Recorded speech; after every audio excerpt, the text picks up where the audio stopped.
Okay, well, thanks for joining us on our little chat. For those of you who don't know me, my name is James Wood. Now, for a lot of the last 20 years, I've been visiting workplaces and sharing my story. I had a workplace accident and ended up in a wheelchair. But today I'm joined by another one of the speakers that shares their story at workplaces, Michael Weston. G'day, Michael. G'day, James. G'day, everyone. Now, how are you, mate? Michael, just a quick question before we start. I've met a few people, over the last year or so that know you, and some of them say, "Oh, you work with Mick." So, what do you prefer, mate? Mick, Michael? Whatever anyone calls me. I've been called a few things in the mining days. Michael, Mike, Nick, it doesn't bother me, mate. The one thing I like about the industries that we work in, Michael, is very few people get called by their real name. Exactly. I went to a mine site once, and everybody had a different name. And there's a mate of mine that I've known for many years. His name's Jeff, but they call him Splinter. Yeah. Anyhow, I just couldn't work out why they called him Splinter. Anyhow, one day we were having a couple of beers, and I said, "Mate, where did Splinter come from?" He says, "Oh, I get under everybody's skin." It is amazing, the names, isn't it? And when you actually come across someone's name on a attendance list or something, say, "Who's John Wilkins?" Who's John? Well, that's Splinter. Never known him by the name John. Now, yeah. Michael, today we're going to have a bit of a yarn. We both share the story of our incidents at workplaces, but I don't really want to talk too much about the actual incidents. I want to ask you maybe more along the lines of why you do what you do. Sure. Now, I'll just give you my quick rundown of this. I never planned to share my story at workplaces. After I got hurt, I stuffed around for a few years and, did some really shitty jobs. But then one day, a mate that I used to work with before I got hurt, he'd made it up into a supervisor's role or a superintendent's role. And he rang me and his exact words were, "Woody, we're having this safety bullshit day." He said, I reckon you should come out. Yeah. And he said, "I reckon you should come out and tell people what happened to you." Now, initially I told him to get stuffed. I said, "No, there's no way I'm going to sit in front of a group of people and talk about my experience and what happened to me." Yeah. But anyhow, he kept nagging me. And then one day we were having a couple of beers and he asked me a question. He said, "Well, if someone had turned up at our workplace or our site, is this the sort of thing that you would have listened to?" And I don't know, mate, something just clicked. And I thought, I would have liked to have heard somebody else's story, not from my boss or from my manager or from my safety people, but from someone that I could relate to. Yeah. So I guess that's the reason that, I started doing it. So what about you, mate? How did you decide that you wanted to share your experiences with other people? I think my passion came from within that. It's very similar to yourself. If I had have heard someone else's story, not something out of a textbook, not something that's come out of uni or years of study, a person just like me from the mine site,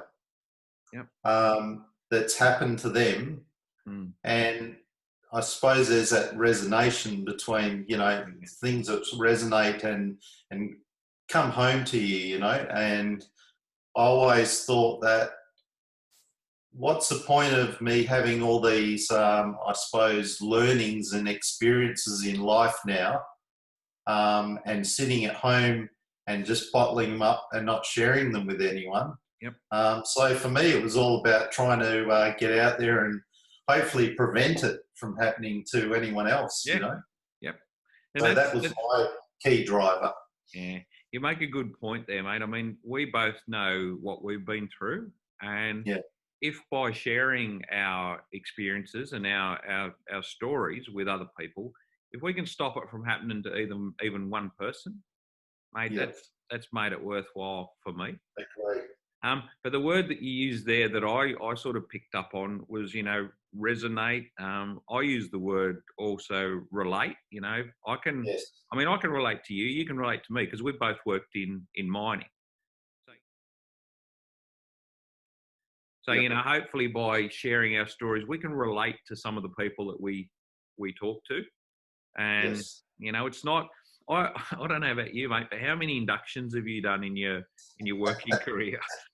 I don't understand how they can expect some people. Me, I was never a person to be able to see something written on a whiteboard and learn from it. It didn't happen at school, and it was definitely not going to happen in the workplace. And I think sometimes you've got to refer back to, the safety lingo and the learnings from safety is why did someone drive through that restricted area? There was a sign there, not, unauthorized people, but as we learned in safety over the years, you become sign blind. Yeah. It's so many signs you're seeing every day and it becomes part of your life. It's like, And I think sometimes inductions can do the same. Yeah. I've seen that, read that, but they are important. Yeah, they are, but they have to be. Look, my belief is they've got to have the right information, but they've also got to be delivered in the right way by the right people. Yes. I've sat through some inductions, and even you'd relate to this, Michael. Pre-start meetings. Usually the person does a pre-start. They've been promoted up the rank, and they sit there and they read from their notes, and the guys are all sitting there going, "Oh, when's this pre-start going to be over?" It's just wrong. Yeah, so nothing gets absorbed, really, does it? No. It's you're more concentrated on the delivery than the content. Yeah, and you just switch off. I mean, I switch off. I'll be honest, I switch off. Things I wanted to ask you a little bit about, Michael, is what are some of the ongoing, things that you have to deal with on a day-to-day basis? Yeah, sure. There's a long list, so I'll try and shorten it up to, all the ailments. But I live with a permanent disability, which, as you've said a lot of the times to me, you can't see it. Yep. But as I say, just because you can't see it doesn't mean it doesn't exist. So I live with an acquired brain injury. So with that brain injury, I have a lot of ailments. Probably the really bad one that really affects me on a daily basis is my memory. I've got very much short-term memory. Yep. So it does affect me greatly. And I'm affected by a lot of things with my nervous system. Bright light, hearing, and even being startled quite a lot through my nervous system. The family scares the hell out of me in the house. I only come around the corner of the house, in the hallway, and I just jump, like I've just been scared out of my wits. So they're all things that I live with every day, but the short-term memory for sure is one of the worst things. But what followed on from my brain injury was mental health. I was really much challenged by anxiety and depression and PTSD following my incident. So today I do still live with anxiety. Yep. Whether it be just going to the shop, or going to a cafe. Anxiety and depression are the most debilitating thing I've had to go through in my life, apart from my brain injury. So, I live with anxiety and depression, but, I'm on top of those things now, seeing professionals, and, I live comfortably with it, if that makes sense. Yeah. And Michael, just to be clear, we both of us, we share all of our story when we do visit a workplace. We're not going to go too much into, what caused your incident. I mean, it was a stress related incident by you, pushing the boundaries too much. For those people that do want to know more about your story, they're more than welcome to get in touch with you directly or with me. But I guess one of the other questions I'd like to ask you is, when you do go out and share your story at a workplace, do you get people come up to you and say, "Oh, mate, after listening to what happened to you, I'm really going to think about, some of the things that I do"? I think the feedback, not just the body language, but the feedback I get at these talks and after the talks, because you're probably the same, Woody, that people keep in touch with you and their stories evolve, and you're part of that story. I love that. What about yourself? Yeah, look, I love it, Michael. One of the most rewarding things that happens to me, and I'm sure this happened to you, is people come up to you after you've done your little session or told your little story, and they say, "Look, I've had this safety bullshit for the last 20 years. It's not until I've listened to your story that it's actually made me think about some of the things that I do." One of the things that we're lucky enough to do is visit different workplaces. So we go, we don't just go to the same types of workplaces. We go to, mine sites, construction jobs. We go to, public works, councils. So we do get to see quite a variety of different, jobs and roles. But there's one thing that I've picked up on, that's pretty uniform, and that's some of the things that, some workplaces, and it doesn't matter where they are, whether they're a mine site or an office building, that contribute to, to bad attitudes and probably a bit of a poor safety culture. And one of those things, the obvious one that comes to mind is, everybody says that safety comes before production. But in some cases, you go out to a workplace and it doesn't work like that. Yep. And I think a lot of the businesses have been for years, since the 80s or 70s, have been trying to create an interdependent safety culture. And I suppose we can't just always look at businesses and say, well, you've got to look after my safety, because it's my choices that's going to hurt me or protect me and others. So I think there comes a time where, reality is business, and business is there to make money, to keep you in a job and to keep the cogs moving. But there comes a time where I suppose we've all got to make our own choices and risk assess ourselves and say, well, you know what, things aren't safe for me to do that task right now. I need to take a step back.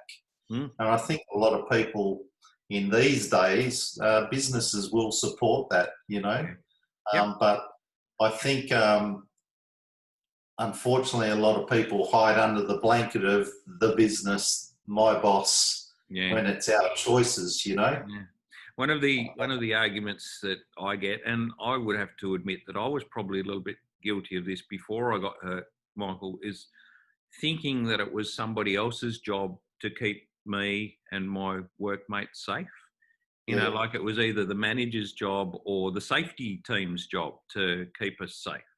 When in actual fact, that's not true. Their job is to give us what we need to do our job, but to do our job safely. That's right. And our role in that is to use the training that they give us, use the systems and the procedures that they put in place to make sure that we don't get hurt. Yeah. So, I think if I look back through my life, the last time I was in a position where I needed someone else to look after my safety was when I was 3. Yeah. Yes. There's another one, just quickly, Michael, that I get frustrated with, and this is more at the shop floor, guys and girls, in that some people think that if you do get hurt or you do have any sort of work-related incident, that COMPO is going to fix things for you, or it's going to make things better. Yeah, that one really irks me. There have been people over the years that have come up to me at the end of my little session and said, "Oh yeah, Woody, but it's all right if you get hurt at work because you get COMPO for it." That is absolute crap. I think for starters, for anyone watching this is, I don't know what lottery everyone believes you win, because you don't. You don't. You just don't. And even if you were to win a lottery, I'm looking at your picture behind there. It's some young bloke. I don't know who it is, by the way. Who is that bloke? That's a younger version of me.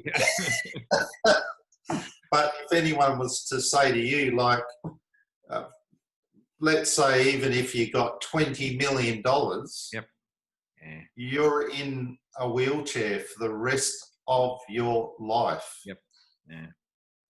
Sorry, but I'll have $100 a week wage to be walking. But it's interesting you mentioned that $20 million figure, Michael, because one of the questions that I ask, when people do, raise the COMPO issue with me, one of the things that I ask is, how much would someone have to give you for you never to be able to walk again? And I don't just mean, for a day or for a week or a couple of months, but for the rest of your life to be, having to get around like me in a wheelchair. Or, I can say the same for your situation. Some of the daily struggles that you have with, with your memory and just trying to, organise things. There's no amount of money that can compensate for some of the things that we've got to deal with. I guess on my little sheet's just about finished, Michael. I guess the only thing I'd like to finish up on is if anyone is interested in getting myself or you, I know we've got some travel restrictions in place at the moment. So, I've been like you, I've been stuck at home for the last nearly 3 months with COVID, but we have had a couple of phone calls in the last, week or two, just asking about or inquiring about getting, a speaker out. So hopefully the borders will open and, things travel will go back to some sort of, manageable way of doing it, and we'll be able to do it. I just want to finish, mate. I've got a quick screen share that I want to show people. I've got our website up with your page and my page, and I just want to show people what they can expect.